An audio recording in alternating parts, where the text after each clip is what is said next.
Assalamu alaikum warahmatullah.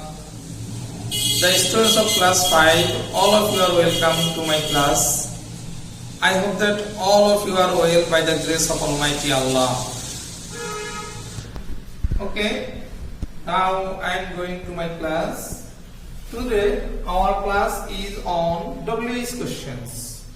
Dear students, in your book তোমার বইতে 9 নম্বর যে অপশনটি আছে সেখানে তোমরা এই ডব্লিউএস কোশ্চেনটি পাবে। আমরা আজকে ডব্লিউএস কোশ্চেন সম্পর্কে আলোচনা করব। That means our topic is ডব্লিউএস কোশ্চেনস।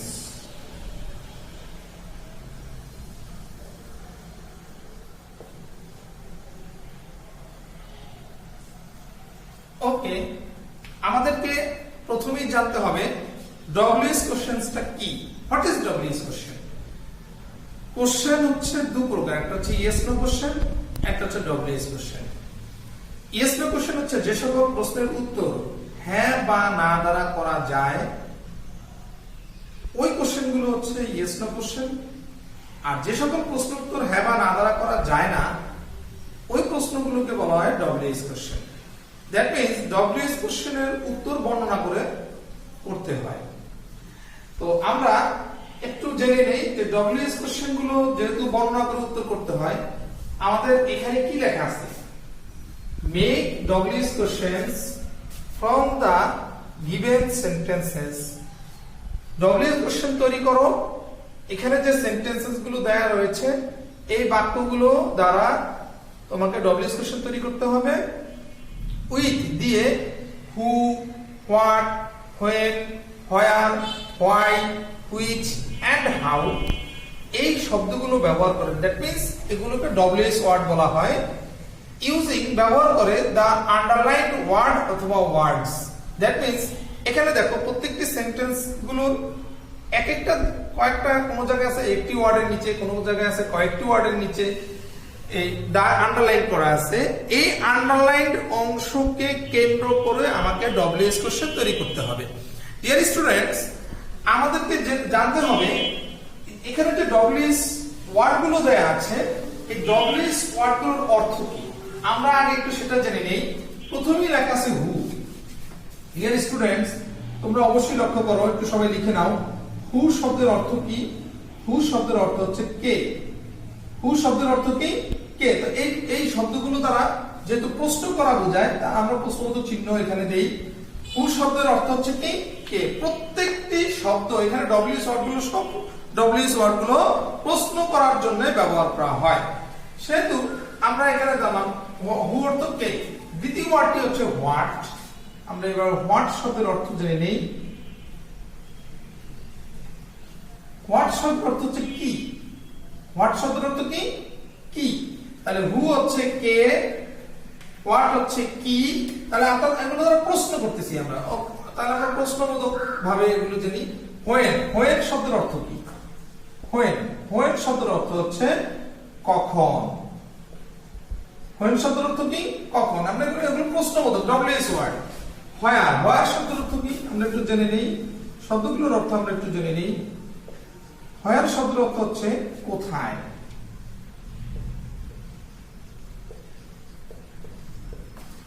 তারপরে দেখো হোয়াই। হোয়াই শব্দের অর্থ কি? ডিয়ার স্টুডেন্টস,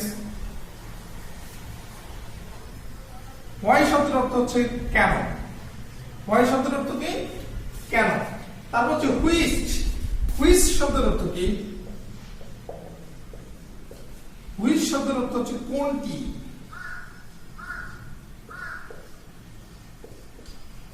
এক্ষেত্রে সিঙ্গুলার প্লুরাল উভয় বুঝাইতে পারে।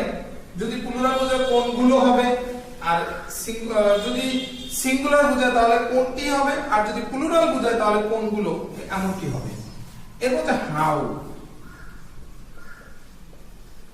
হাউ শব্দের অর্থ কিভাবে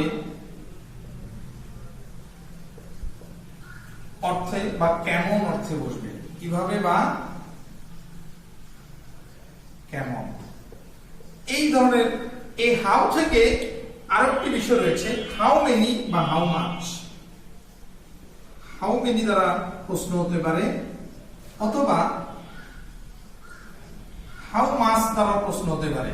ডিয়ার স্টুডেন্টস, একটু জেনে নাও, হাউ মেনি যখন কোনো কাউন্টেবল নাউন বা প্রোনাউনকে প্রশ্ন করা হবে তখন হাউ মেনি দ্বারা করা যাবে, এর অর্থ হচ্ছে পরিমাণ, কত, এরকম বোঝাবে। আর হাউ মাচ হচ্ছে আনকাউন্টেবল, যা গণনা করা যায় না, এমন নাউন বা প্রোনাউনকে প্রশ্ন করার ক্ষেত্রে হাউ মাচ ব্যবহার করতে হবে। আমরা ডিয়ার স্টুডেন্টস, তোমরা অবশ্যই খাতা কলম নিয়ে বসেছো, তোমরা এই ডব্লিউএস ওয়ার্ডগুলোর অর্থগুলো একটু লিখে নাও, তোমরা তোমাদের খাতায় একটু লিখে নাও। আমরা এখন ডব্লিউএস কোশ্চেনগুলো যখন তৈরি করব আমার এগুলোর প্রয়োগ করতে হবে। আমি আশা করি তোমরা তুলে নিয়েছো, অবশ্যই বুঝতে পেরেছো হু অর্থ কে, হোয়াট অর্থ কি, হোয়েন অর্থ কখন, হোয়ার অর্থ কোথায়, হোয়াই অর্থ কেন, হুইচ কোনটি, হাউ কিভাবে বা কেমন, হাউ মেনি বা হাউ মাচ এর ব্যবহারটি ইতিমধ্যে আমরা আলোচনা করে ফেলেছি। ডিয়ার স্টুডেন্টস, এখন আমরা শিখব ডব্লিউএস কোশ্চেন তৈরি করার নিয়ম কি। আমাদেরকে ডব্লিউএস কোশ্চেন আমরা তৈরি করব, ডব্লিউএস কোশ্চেন তৈরি করার একটা নিয়ম রয়েছে। তো ডব্লিউএস কোশ্চেন তৈরি করার জন্য আমাকে এই যে এখানে যে অ্যাসার্টিভ বাক্যগুলো দেয়া আছে, এই বাক্যগুলোর আলোকে আমাকে ডব্লিউএস কোশ্চেন তৈরি করতে হবে। সেক্ষেত্রে আমাকে প্রথমে ডব্লিউএস ওয়ার্ডটি লিখতে হবে। প্রথমে কি লিখতে হবে? ডব্লিউএস ওয়ার্ডটি লিখতে হবে।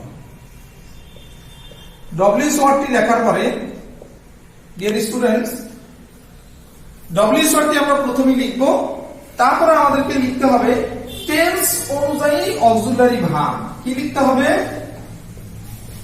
টেন্স অনুযায়ী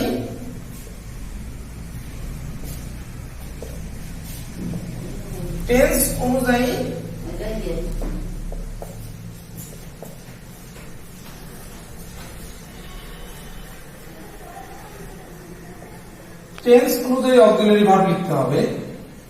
এরপরে কি করতে হবে? টেন্স অনুযায়ী অক্সিলারি ভার্ব লিখতে হবে তোমাকে। তারপর লিখতে হবে সাবজেক্ট।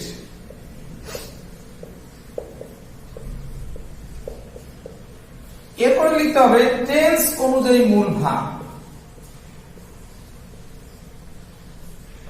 টেন্স অনুযায়ী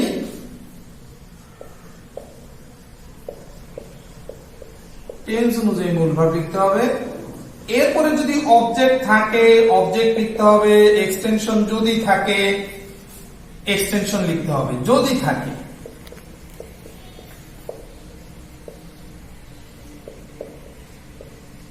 এরপর অবশ্যই কোশ্চেন মার্ক দিতে হবে, অবশ্যই কোশ্চেন মার্ক দিতে হবে। ডিয়ার স্টুডেন্টস, তোমরা অবশ্যই ডব্লিউএস কোশ্চেন তৈরি করার নিয়মটি লিখে নাও। এক্ষেত্রে হু এর ক্ষেত্রে একটু ব্যতিক্রম আছে, সেটা আমরা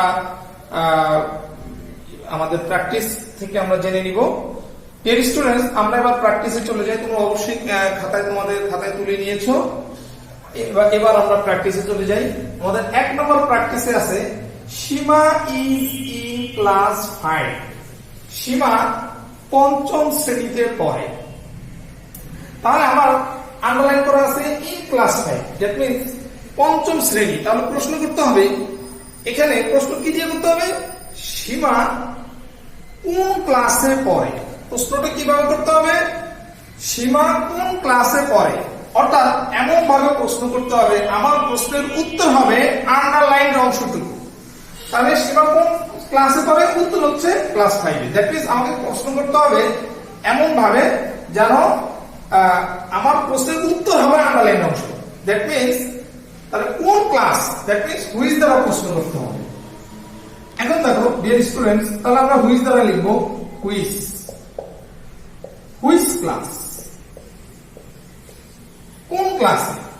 এরপর আবার আসতেছে কি সাবজেক্ট। এখানে দেখো অক্সিলারি ভার্ব লেখা আছে, কিন্তু am, is, are, was, were এগুলো আমরা জানি অক্সিলারি ভার্বের মধ্যে টু বি ভার্ব। কিন্তু এই সেন্টেন্সটি প্রেজেন্ট ইনডিফিনিট টেন্স এবং এই সেন্টেন্সে এই ইজি মূল ভার্ব, অন্য কোনো মূল ভার্ব নাই। এখানে এই অক্সিলারি ভার্বই মূল ভার্বের কাজ করছে। তো এখানে এই অক্সিলারি ভার্বের জায়গায় এই মূল ভার্বই বসে যাবে। Which class is, then subject Seema. Which class is Seema in, কোন ক্লাস এ, এই জন্য ইন দিতে হবে। Which class is Seema in? এর স্টুডেন্ট, তোমরা গঠনের সাথে এখানে এই যে টেন্স যে মূল ভার্ব, এটা লাগে না এই কারণে এই সেন্টেন্সে অক্সিলারি ভার্বই মূল ভার্বের কাজ করছে, এজন্য হুইচ ক্লাস এর পরে ভার্ব বসে গেছে, এজন্য পরবর্তী তার মূল ভার্ব বসানো লাগেনি, এখানেই মূল ভার্বের কাজ হয়ে গেছে। এবার আসো 2 নাম্বার। 2 নম্বরে লেখা আছে বিজু লাভস সুইমিং। বিজু ভালোবাসে সাঁতার কাটা। বিজু কি ভালোবাসে? সাঁতার কাটতে পছন্দ করে। ডিয়ার স্টুডেন্টস, একটি উত্তর এখানে বিজুকে মানে প্রশ্ন করতে হবে এমন ভাবে উত্তর যেন বিজু হয়। তাহলে কে সাঁতার কাটা পছন্দ করে? কে কে সাঁতার কাটা পছন্দ করে? ডিয়ার স্টুডেন্টস, উত্তর হবে বিজু। তাহলে কে দ্বারা প্রশ্ন করতে হবে। এখন দেখো কে ইংরেজি কি আমরা জানতে পেরেছি হু। এখন দেখো হু এর ক্ষেত্রে একটি নিয়ম আছে। ডিয়ার স্টুডেন্টস, তোমরা অবশ্যই খাতায় নোট ডাউন করে নিবে। আমি বলতেছি হু দ্বারা যখন কোনো ব্যক্তিবাচক সাবজেক্টকে বোঝানো হয় তখন সাবজেক্টের পরিবর্তে হু বসিয়ে দিলেই ডব্লিউএস কোশ্চেন হয়ে যায়। সেখানে টেন্স অনুযায়ী অক্সিলারি ভার্ব এই বিষয়গুলি আর তখন ভাবা লাগে না। অর্থাৎ সাবজেক্টের পরিবর্তে হু বসিয়ে সেন্টেন্সের বাকি অংশ লিখে দিলেই সেটি ডব্লিউএস কোশ্চেন হয়ে যায়। তো সেই নিয়ম অনুযায়ী আমরা একটু লিখি বিজু লাভস সুইমিং। বিজুর পরিবর্তে আমরা হু বসিয়ে দিই, কারণ হু দ্বারা এখানে বিজু ব্যক্তিবাচক সাবজেক্ট। Who loves swimming.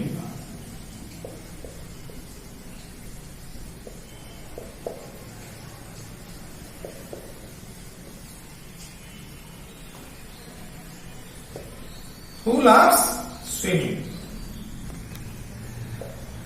3 নম্বর প্রশ্নে আমরা চলে আসি। Biju reads magazines. Biju reads magazines. Biju magazine গুলো পড়ে in his free time. Biju অবসর সময়ে তার ম্যাগাজিন গুলো পড়ে। ফ্রি টাইম মানে অবসর সময়, এখানে আন্ডারলাইন করা আছে ইন হিজ ফ্রি টাইম, তার অবসর সময়কে। তাহলে এখানে সময়কে প্রশ্ন করতে হবে। বিজু কখন, কখন দ্বারা প্রশ্ন করতে হবে। বিজু কখন তার ম্যাগাজিন গুলো পড়ে। ডিয়ার স্টুডেন্টস, আমরা জানি যে প্রথমে ডব্লিউএস ওয়ার্ড দিতে হবে, তার কখন ইংরেজি হচ্ছে হোয়েন। কখন ইংরেজি কি? হোয়েন। এবার আসো আমার গঠন দিকে তোমরা একটু সবাই লক্ষ্য করো। টেন্স অনুযায়ী auxiliary verb. Biju reads magazines, এটি হচ্ছে প্রেজেন্ট ইনডিফিনিট টেন্স। এটি কোন টেন্স? Present indefinite tense. এখানে প্রেজেন্ট ইনডিফিনিট টেন্স সাবজেক্ট, তারপরে ভার্বের সাথে এস বা এস, এখানে রিডের সাথে এস আছে, সাবজেক্টটি থার্ড পারসন সিঙ্গুলার নাম্বার। আমরা জানি প্রেজেন্ট ইনডিফিনিট টেন্সের অক্সিলারি ভার্ব হচ্ছে ডু বা ডাজ। সেখানে সাবজেক্টটি যদি থার্ড পারসন সিঙ্গুলার নাম্বার হয় তাহলে সেখানে সাবজেক্টটি থার্ড পারসন সিঙ্গুলার নাম্বার হলে তার সাথে অক্সিলারি ভার্ব ডাজ বসে, আর সাবজেক্টিভ যদি প্লুরাল হয় তাহলে তার সাথে অক্সিলারি ভার্ব ডু বসে। এখানে Biju third person singular number, যার কারণে অক্সিলারি ভার্ব ডাজ বসবে। হোয়েন ডাজ, এবার সাবজেক্ট আসবে Biju.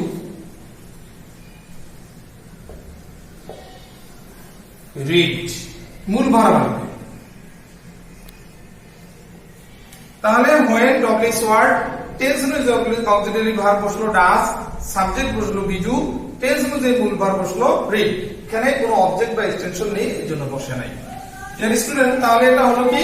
When does Biju read. এবার আসো 4 নম্বর। আমাদের 4 নম্বর অপশনে আছে সীমা লাইকস টু রিড। এটিও প্রেজেন্ট ইনডিফিনিট টেন্স। এখানে অক্সিলারি ভার্ব সীমা থার্ড পারসন সিঙ্গুলার নাম্বারের জন্য ডাজ হবে। তাহলে সীমা কি করতে পছন্দ করে? তাহলে কি দ্বারা প্রশ্ন করতে হবে? হোয়াট দ্বারা প্রশ্ন করতে হবে। কি দ্বারা প্রশ্ন করতে হবে? What. What does Seema like. এখানে এক্সপ্রেশন আছে সীমা কি পছন্দ করে। সীমা পছন্দ করে কি করতে, টু ডু দিতে হবে। সীমা কি করতে পছন্দ করে। ডিয়ার স্টুডেন্টস, তোমরা অবশ্যই 4টি লিখে নিয়েছো। আমরা এবার আমাদের 5 নম্বর অপশনে যাব।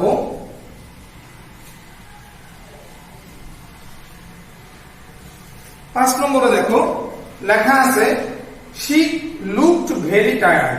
এটি past indefinite tense।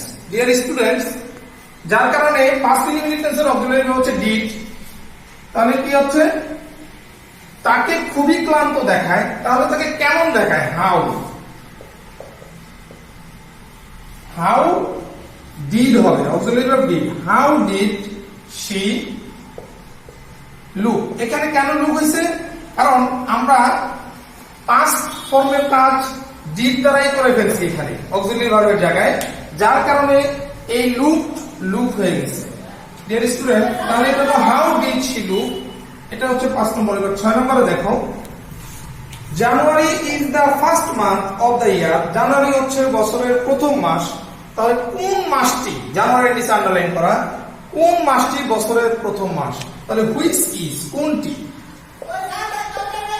Which is the first month,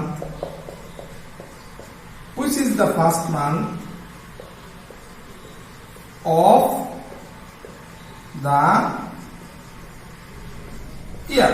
dear students, লক্ষ্য করো হুইচ হচ্ছে কোন মাসটি, মানে দ্যাট মিন্স কোনটি। হুইচ ইজ কোনটি, এই ইজ হচ্ছে এই যে ইজ, এই টেন্সে এই সেন্টেন্সটিতে আর কোনো মূল ভার্ব নাই। এই অক্সিলারি ভার্ব এখানে মূল ভার্ব হিসেবে ব্যবহৃত হয়েছে।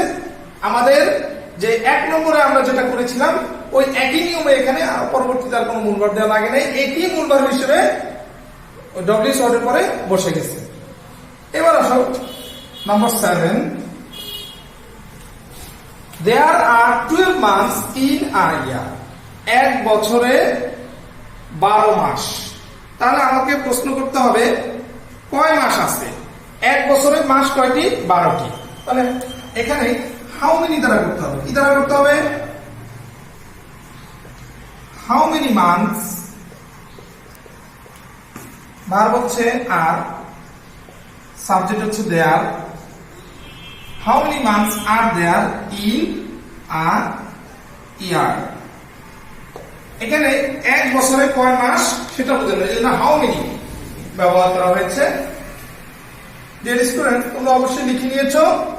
এবার আমরা 8 নম্বরে দেখো কি লেখা আছে। she works hard to make a good result। ভালো ফলাফল করার জন্য সে পড়াশোনা করে। কেন পড়াশোনা করে? দ্যাট মিন্স হোয়াই দ্বারা প্রশ্ন করতে হবে। কি দ্বারা প্রশ্ন করতে হবে? তার আগে দেখো দে নো এভরিথিং, তারা সবকিছু জানে। তাহলে এখানে সবকিছু নিচে দাগ দেওয়া আছে, তারা কি জানে? তাহলে এখানে প্রশ্ন করতে হবে what do, auxiliary verb, subject they, what did they know, তারা কি জানে? এখানে ডু হচ্ছে কি ভার্ব? ডু হচ্ছে অক্সিলারি ভার্ব, আর এই ডু বসছে কেন? দের কারণে। হোয়াট ডু দে নো, তারা কি জানে? এবার আসো যে he works hard to make a good result. কেন সে কঠোর পরিশ্রম করে? উত্তর হচ্ছে সে ভালো রেজাল্ট করার জন্য। হোয়াই দ্বারা প্রশ্ন করতে হবে। ডিয়ার স্টুডেন্ট, কি দ্বারা প্রশ্ন করতে হবে? হোয়াই দ্বারা। আর এটি প্রেজেন্ট ইনডিফিনিট টেন্স, এই জন্য why does. Why does he, subject. এবার ভার্ব আসবে ওয়ার্ক, এরপরে দিতে হবে হার্ড, প্রশ্নবোধক চিহ্ন দিতে হবে। কেন সে কঠোর পরিশ্রম করে? মিস্টার আহমেদ হেল্পড হার। মিস্টার আহমেদ তাকে সাহায্য করলো। তাহলে এখানে কে তাকে সাহায্য করলো? উত্তর মিস্টার আহমেদ। হু দ্বারা প্রশ্ন করতে হবে। আমরা এই নিয়ম এর আগে আলোচনা করেছি। হু হেল্পড হার, এখানে হু ব্যক্তিবাচক সাবজেক্ট, যার কারণে মিস্টার আহমেদের পরিবর্তে শুধু হু বসিয়ে দিলেই সাবজেক্ট মিস্টার আহমেদ, এর পরিবর্তে হু বসিয়ে দিলেই আমার বাক্য হয়ে যাচ্ছে। এরপরে হেড ভার্ব হার বসিয়ে দিলেই আমার ডব্লিউএস কোশ্চেন তৈরি হয়ে গেল। তারপরে দেখো এখানে স্টুডেন্ট প্রিয় শিক্ষার্থীরা লেখা আছে practice more WH questions from your book. তোমার বইয়ের যে ডব্লিউএস কোশ্চেন অংশটি আছে সেই ডব্লিউএস কোশ্চেনের কিছু প্র্যাকটিস এক্সারসাইজ দেয়া আছে, ওগুলো প্র্যাকটিস করবে। তোমাদের হোমওয়ার্ক হচ্ছে, ডিয়ার স্টুডেন্ট, তোমাদের হোমওয়ার্ক হচ্ছে, এটি হচ্ছে তোমাদের homework. Practice more WS questions from your book. এটা হচ্ছে তোমার হোমওয়ার্ক, অর্থাৎ প্র্যাকটিস করতে হবে বেশি বেশি। Then I think all of you will be able to make 80 WS questions. ধন্যবাদ, thanks all of the students. ভালো থেকো, সুস্থ থেকো, নিরাপদে থেকো। আসসালামু আলাইকুম ওয়া রাহমাতুল্লাহ।